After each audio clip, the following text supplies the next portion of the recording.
Well, hey, what's up, YouTube? Pastor Matt here today, looking at another incredible Bible.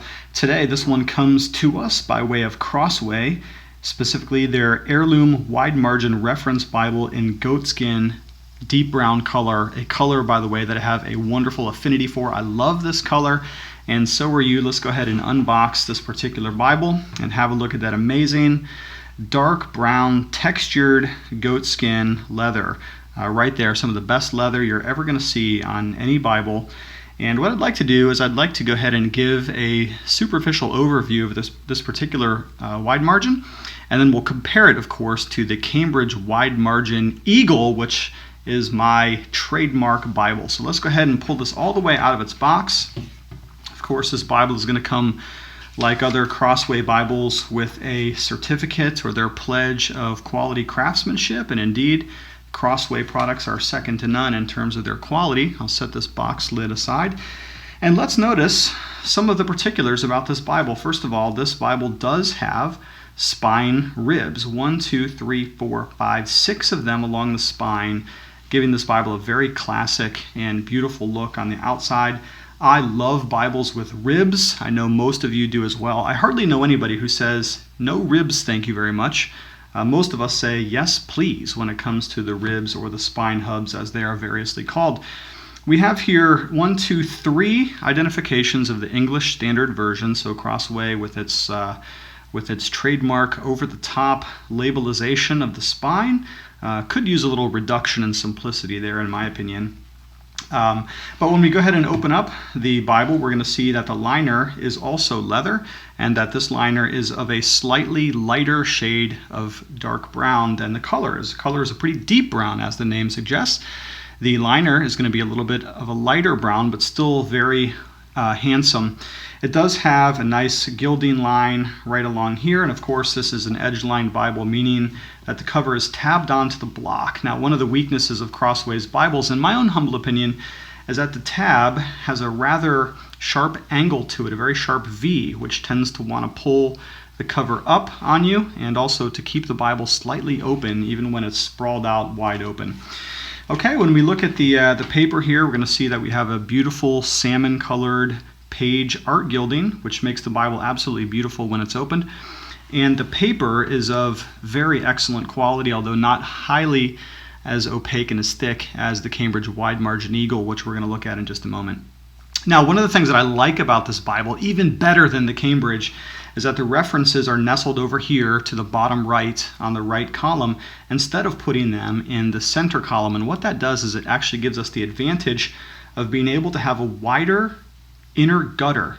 And this is absolutely important to me in a wide margin Bible, because of course you're going to write comments on this side, this column, just as much as you are in this column. So it drives me crazy when I see Bibles where a wide margin, even where the gutter is super small and the outer margin is wide, as though for some reason it'd be more important to take notes on the outside rather than the inside.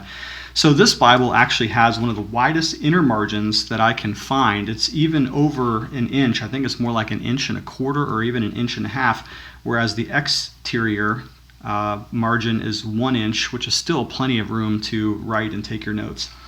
This Bible is line matched, which means that the lines flesh up on both sides of the page. They're flush, I should say, not flesh. They meet on both sides of the page, and what that does is it gives you the optics of very little ghosting or see-through between the pages. Okay, so that's a basic overview of this Bible. It does come with 4 very nice ribbons, although they're a bit short and a bit thin in my particular opinion, but those can be certainly replaced.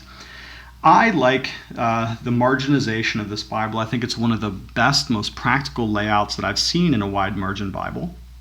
And the paper is certainly not going to disappoint you. It's definitely paper that is a quality and worthy to be written in. Okay, when we flip to the back, we get a section of some fairly decent maps, and we do get a substantial concordance, so there's no disappointments there, although the Bible, other than that, doesn't have a whole lot of front or back matter to it. Now, one reason that I highly recommend this wide margin is that it's not nearly as big and heavy as some other wide margins. So let's go ahead and bring in the Eagle, which we've already mentioned a couple times. And I want you to notice this right off the bat here, that the Eagle is substantially wider.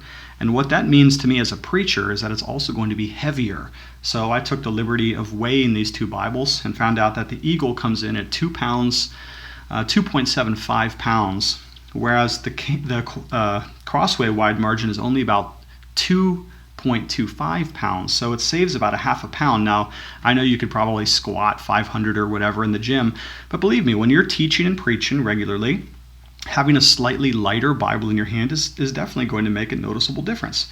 And so not only that is it slightly scaled down in terms of its width, but it's also a little bit shorter in terms of its height. Again, that gives you the difference of being lighter and resulting in that half-pound difference between the two Bibles. So overall, this one is going to feel closer to a thin-line Bible. In fact, it's not much more than an inch thick, so it is kind of even in that category of being a thin-line Bible. Although it still is going to be pretty tall at over 9 inches and still fairly girthy at 6+ inches. So it's not a small Bible, but it's certainly not unwieldy. And that's probably my biggest critique with my wide margin and why I do find myself reaching for other Bibles at times, especially preaching from my pit minion, because the Eagle gets so heavy and so unwieldy in the pulpit. You'll notice here that the inner margins are a little bit thinner, but that the outside exterior margins are even wider. So you have a little trade-off there, and of course the Cambridge Wide Margin Eagle does have the references in the center column, which is accounting for why the pages have to be wider. Now, I'll show you again just another dimensional comparison here. When they're completely sprawled out, spread eagle, so to speak, no pun intended, what you're going to notice is that the Eagle comes out, let's see, trust me here, these are straightened up on the left-hand side, but look how much wider the Eagle is. And so again, that's just going to make it a little bit unwieldy when it's in your hand in the pulpit. Although, all things being told, the Cambridge is still an excellent Bible. Now, how in the world, here's the question, how in the world is the Crossway Bible lighter and thinner when it has comparable margins, although not exactly the same, and of course contains the same amount of words, both having the ESV, English Standard Version translation? Well, the answer, and what makes this Bible bigger, thicker, and heavier, has to do with the paper. The paper of the Cambridge Wide Margin is substantially thicker. In fact, if you were to compare 1,000 pages of this Bible versus 1,000 pages in this Bible, you could actually see the difference in the thickness, and you will notice it to some extent when you're writing in it as well. Okay? So part of me says that you can't improve on the Cambridge Wide Margin. The other part of me, though, is really jonesing for a smaller, narrower, lighter Bible to use in the pulpit with still comparable margin space. So I have to be completely honest with you, my YouTube subscribers and viewers. If I were to have started over, if I hadn't been working on this Bible for 5+ years and had, 10,000 notes in it or whatever I have, I would be strongly tempted to pick up and use this Bible, and then I would only have one. I wouldn't have to use a study Bible and a preaching Bible, because I use a lighter Bible when I preach. I could be doing everything out of just this Bible. It's light enough, it's powerful enough, it's got the margin space you want, and by the way, one more touch and then we'll close out here. The font in the Crossway Bible is actually larger and has a better leading or spacing between the lines than the Eagle does.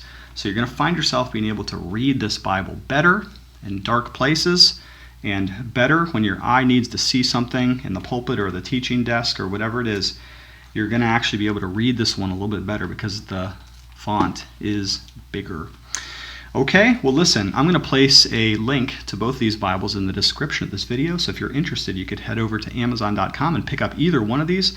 One is the Cambridge Wide Margin, the other is the Crossway Heirloom Wide Margin. Both of them very, very excellent Bibles. Hard to give either one of these Bibles anything less than an A or an A+. In my opinion, both of them could be lifers. The question is up to you as to which one you would pick. Well, thanks for watching. I hope you subscribe to this channel. You don't have to, of course. There's a lot of good stuff on the internet, but it'd be cool if you did. And I'll tell you what, it'd be even more amazing if you were to head over to Faith Evangelical Presbyterian Church, where I preach the gospel every Lord's Day. Okay, love you. That's it for now. I'm out.